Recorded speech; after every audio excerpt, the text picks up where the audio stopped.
Hello friends. तो जय श्री श्याम बाबा की। तो जैसा कि हमारा चैप्टर चल रहा था रासायनिक अभिक्रिया एवं समीकरण, जिसमें हमने संयोजन अभिक्रिया पढ़ ली थी, वियोजन अभिक्रिया पढ़ ली थी, और उसके साथ ही हमने पढ़ा था कि जो संयोजन और वियोजन है वो कितने प्रकार की होती है संयोजन। ठीक है। उसके साथ में हमने पढ़ा था प्रकाशीय वियोजन, उष्मीय वियोजन, ये सब हमने पढ़ लिया था। आज जो हमारी बच्ची है वो बची है द्विविस्थापन अभिक्रिया, और एक बची है हमारी उपचयन और अपचयन रासायनिक अभिक्रिया। तो जैसा कि आप देख रहे हो बोर्ड में मैंने लिखा है द्विविस्थापन अभिक्रिया। द्विविस्थापन अभिक्रिया क्या होती है? हमने विस्थापन अभिक्रिया पढ़ लिया था, जिसमें हमने पढ़ा था कि वह अभिक्रिया जिसमें अधिक क्रियाशील धातु जो है वो कम क्रियाशील धातु को उसकी जगह से प्रतिस्थापित या विस्थापित कर देता है, वो विस्थापन अभिक्रिया कहलाती है। और दूसरा जो आज हम पढ़ने वाले हैं वो है द्विविस्थापन रासायनिक अभिक्रिया। अब द्विविस्थापन रासायनिक अभिक्रिया क्या है? तो वह अभिक्रिया जिसमें जो उत्पाद बनता है उसका निर्माण दो या अधिक यौगिकों के बीच आयनों के आदान प्रदान से होता है। जैसे कि दो यौगिक बने हुए, जैसे नमक है और पानी है, दोनों को मिलके जो अलग उत्पाद बनेगा वो क्या बनेगा? एक वो होगी हमारी द्विविस्थापन अभिक्रिया। जैसे हम इसको एक रासायनिक अभिक्रिया से समझने का प्रयास करते हैं। जैसे मैं एक तरफ ले लू, मान लो सोडियम सल्फेट Na2। ठीक है, Na2 ले लेता हूं, यानी सोडियम सल्फेट ले लेता हूं, और उसकी अभिक्रिया मैं करवाता हूं बेरियम क्लोराइड के साथ में। किसके साथ में? BaCl2, जिसको हम बोलते हैं बेरियम क्लोराइड। ठीक है। अगर इस इन एक ही देखो, सोडियम सल्फेट है वो एक यौगिक है, और बेरियम क्लोराइड है वो एक यौगिक है, यानी दो यौगिक हो गए। पहला यौगिक तो सोडियम सल्फेट हो गया, तो दूसरा यौगिक जो है वो हो गया हमारा बेरियम क्लोराइड। ठीक है। अब इन दोनों के मिलने से जो उत्पाद बनेगा वही हमारी क्या कहलाएगी? द्विविस्थापन रासायनिक अभिक्रिया। ठीक है। द्विविस्थापन अभिक्रिया बोले या द्विविस्थापन रासायनिक अभिक्रिया बोले, कोई फर्क नहीं है। ठीक है। अब इसकी अभिक्रिया कराएंगे तो क्या बनेगा?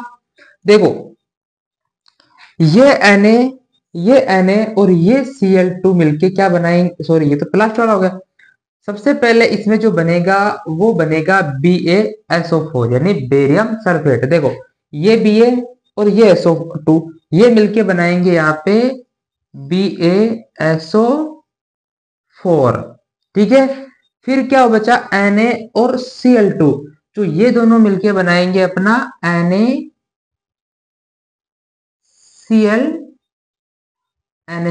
ठीक है। ये हमारी अभिक्रिया हो गई। अब जैसा कि आप सब जानते हैं कि सर अभिक्रिया बैलेंस नहीं है, नहीं है ना बैलेंस। तो देखो, अब अभिक्रिया बैलेंस करने के लिए हम क्या करेंगे? वही करेंगे, गिन लो उत्पाद में किस चीज की वृद्धि हो रही है। तो आप बोलो जी कि सर उत्पाद में जो ऑक्सीजन है वो दो बढ़ गए, यहाँ तो ऑक्सीजन दो ही है, यहाँ पे चार आ गए।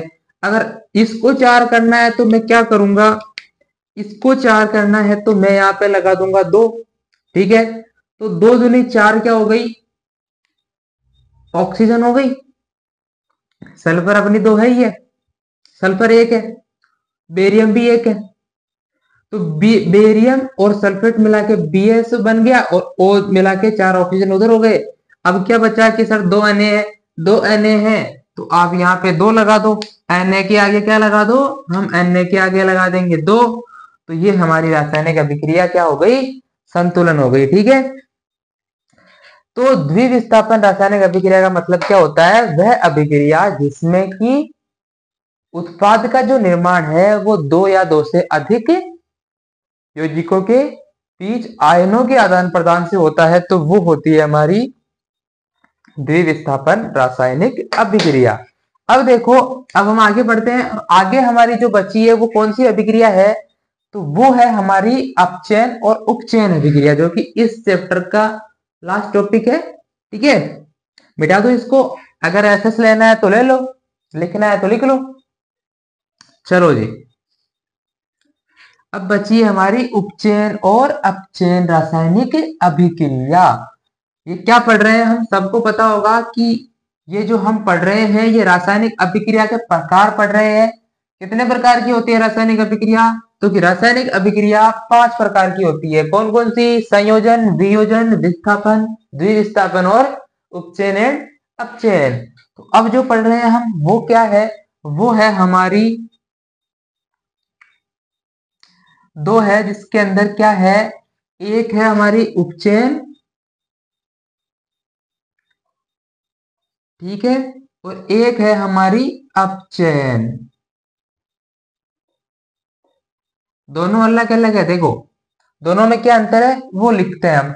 एक तरफ मैं लिख दूं उपचयन, इसको डिवाइड कर दें, चलो इसको ऐसे लिखते हैं हम। इधर लिख देता हूं मैं उपचयन, उपचयन रासायनिक अभिक्रिया, ठीक है, और इधर लिख देता हूं मैं अपचयन रासायनिक अभिक्रिया, ठीक है।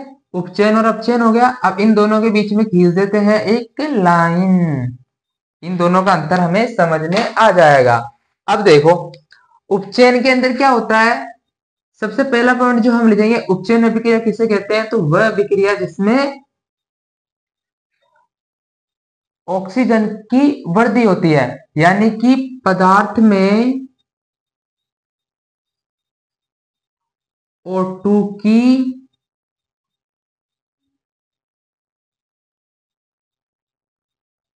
वृद्धि, या हम दूसरी लाइन लिखना चाहे तो O2 का जुड़ना, यानी ऑक्सीजन का क्या होगा? जुड़ना, ठीक है, ये हो गई। अब दूसरा पॉइंट अगर हम इसके अंदर लिखे तो क्या होगा? हाइड्रोजन की, सॉरी, पदार्थ में हाइड्रोजन की कमी, पदार्थ में H2 की कमी, H2 की कमी, या हम लिखना चाहे तो कि H2 का जुड़ना, यानी किसी पदार्थ में हाइड्रोजन का, सॉरी, हाइड्रोजन का निकलना, जुड़ना नहीं, निकलना। तो वहां पे कौन सी अभिक्रिया होगी? वहां पे हमारी होगी उपचयन अभिक्रिया। ऐसे ही अगर हम इसमें बनाए तो इसमें उल्टा कर दो, पदार्थ के अंदर क्या होगा? पदार्थ में हो जाएगी O2 की कमी, क्या हो जाएगा इसमें? O2 की कमी हो जाएगी, या क्या होगा? O2 का निकलना, किसी पदार्थ से ऑक्सीजन का निकलना, ठीक है। दूसरा पॉइंट हमें इसके अंदर लिखे तो हाइड्रोजन की, यानी पदार्थ के अंदर, पदार्थ में H2 की वृद्धि, यही होएगा। अगर उसमें वृद्धि कमी हो रही है तो इसमें क्या होगी? वृद्धि, या H2 का जुड़ना, दोनों एक ही बात है,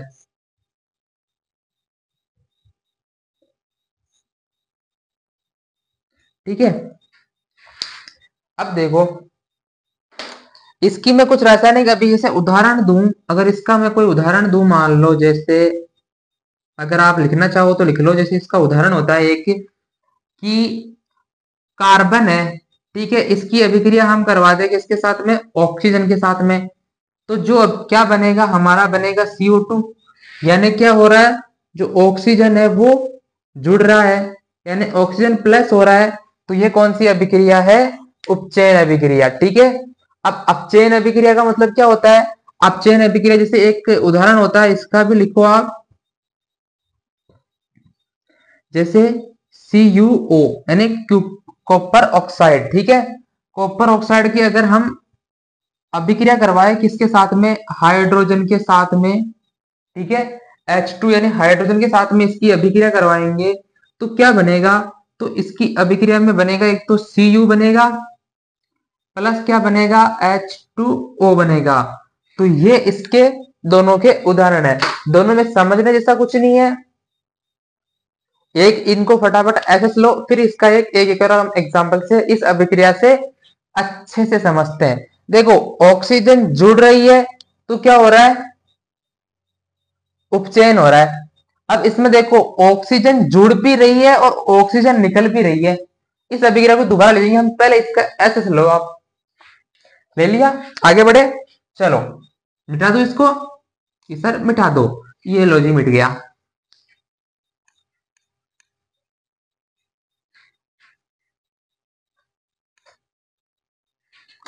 अब देखो हमने क्या लिखा, एग्जाम्पल क्या लिखा हमने उपचयन अभिक्रिया का, जैसे कि हमने लिखा कॉपर ऑक्साइड की अगर हम अभिक्रिया करवाते हैं हाइड्रोजन के साथ में, तो हमारा उत्पाद बनता है वो एक तो कॉपर बनता है, सॉरी इस अलग पेन से लिखते हैं अच्छे से समझ आएगा। तो एक तो बनता है कॉपर और एक क्या बनता है, हमारा बनता है H2O। अब देखो इस अभिक्रिया में क्या हो रहा है कि जो कॉपर है इसका तो क्या हो रहा है भाई, कॉपर का क्या हो रहा है यहाँ पे, अपचयन हो रहा है, ठीक है ना। कॉपर का क्या हो रहा है, कॉपर का हो रहा है आपके अपचयन। अपचयन क्यों हो रहा है, क्योंकि जो ऑक्सीजन है वो निकल रही है। देखो इधर ऑक्सीजन है कॉपर ऑक्साइड में लेकिन इधर नहीं है, समझा, समझे आप। इधर कॉपर ऑक्साइड में ऑक्सीजन है बट इधर कॉपर ने ऑक्सीजन को लात मार दी, यहाँ पे कॉपर खुद बच गया। तो ऑक्सीजन का निकलना क्या कहलाता है, अपचयन कहलाता है। अब देखो ये जो हाइड्रोजन है इसका क्या हो रहा है भाई, तो इसका हो रहा है हमारे, क्या हो रहा है, उपचयन। क्या हो रहा है, उपचयन। उपचयन कैसे हो रहा है कि हाइड्रोजन या सिंगल एयर यहां जुड़ रही है, हाइड्रोजन की क्या हो रही है, वृद्धि हो रही है। तो हाइड्रोजन की वृद्धि होना भी क्या कहलाता है, अपचयन कहलाता है। यहां भी इसका क्या हो रहा है, अपचयन हो रहा है, ठीक है, सॉरी उपचयन नहीं हो रहा है।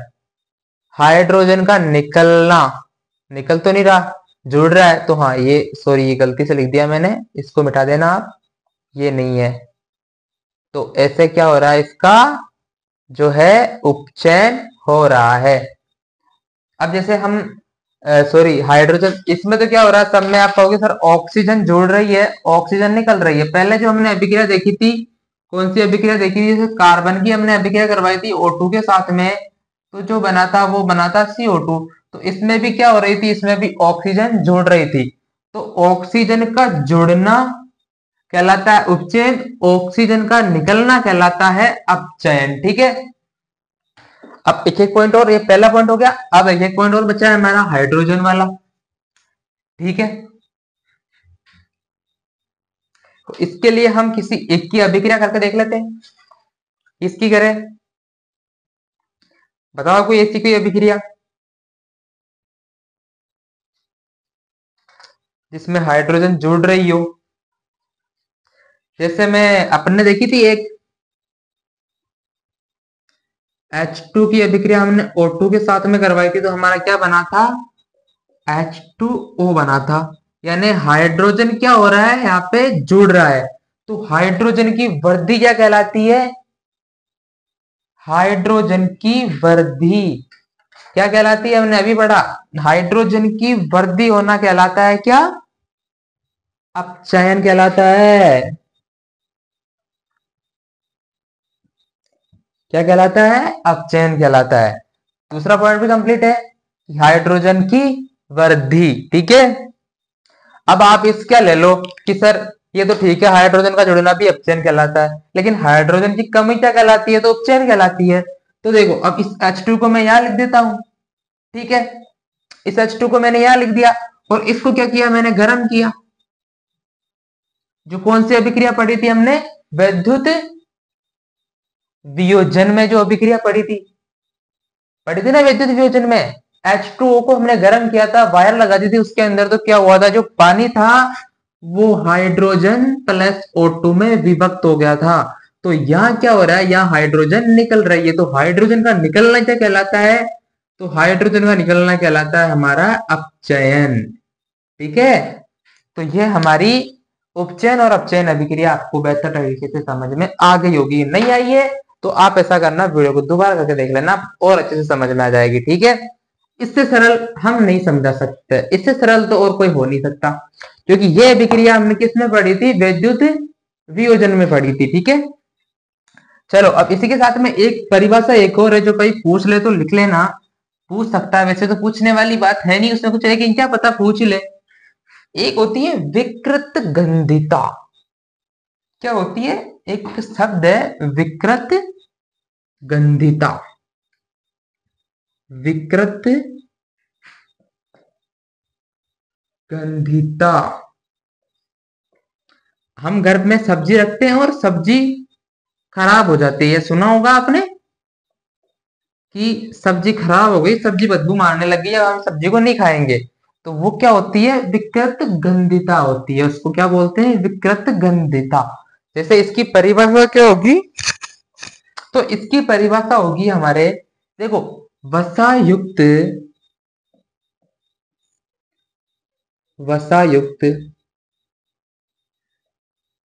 या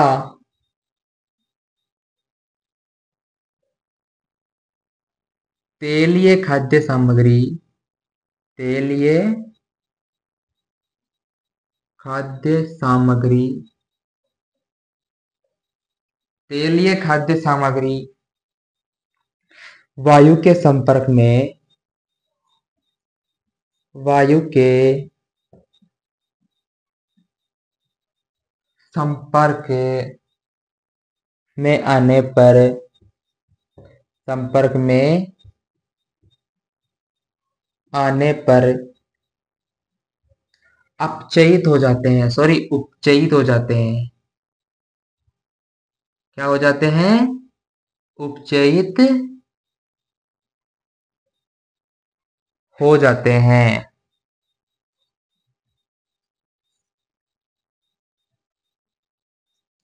उपचयित हो जाते हैं, जिससे इनके बीच में, जिससे इनके बीच में,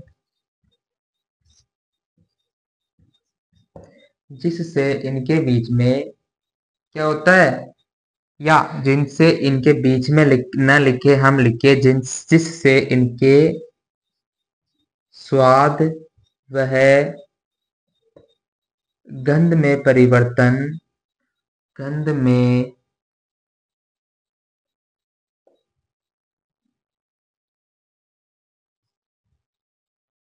परिवर्तन हो जाते हैं, हो जाते हैं, वो क्या कहलाती है, वह कहलाती है विकृत गंधिता। तो ये भी आप नोट कर लेना, पूछ सकता है, वैसे तो पूछेगा नहीं, बट क्या पता पूछ ही ले, एग्जामिनर है उसका क्या भरोसा करे। तो आज के साथ ही हमारा जो 10वीं क्लास का फर्स्ट चैप्टर था, रासायनिक अभिक्रिया एवं समीकरण, वो हमने कंप्लीट कर लिया है। ठीक है, जितना शॉर्ट वन लाइनर हमने कंप्लीट कर लिया है, इससे इम्पोर्टेंट कोई नहीं है। इस क्लास में से जो मैंने पढ़ाया है, इसमें से कोई भी क्वेश्चन बाहर नहीं जाएगा। ठीक है, तो आप चार पार्ट है, चारों पार्टों को अच्छे से देख लेना, मुश्किल से 2-2.5 घंटे की वीडियो होगी टोटल मिला के, तो इन दोनों को देख लेना, आपका इस पार्ट में से कोई भी पर्सन आप मिस नहीं करोगे, ये वादा है मेरा। ठीक है, तो जो अगला चैप्टर हम पढ़ने जाएंगे, वो हम नेक्स्ट क्लास में अगला चैप्टर पढ़ेंगे। तो तब तक के लिए पढ़ते रहिए, और आपके बोर्ड एग्जाम आ रहे हैं, तो तैयारी कीजिए अच्छे से। आपको मेरी तरफ से गुड लक, बेस्ट विशेष कि आप अच्छे से पढ़ रहे होंगे। ठीक है, तो वीडियो अच्छा लगा हो तो चैनल को सब्सक्राइब करें, अपने दोस्तों को भी भेजें, और अपने आस पड़ोस में फैलाएं। ठीक है, तब तक के लिए सभी को टाटा गुड बाय, मिलते हैं नेक्स्ट क्लास में।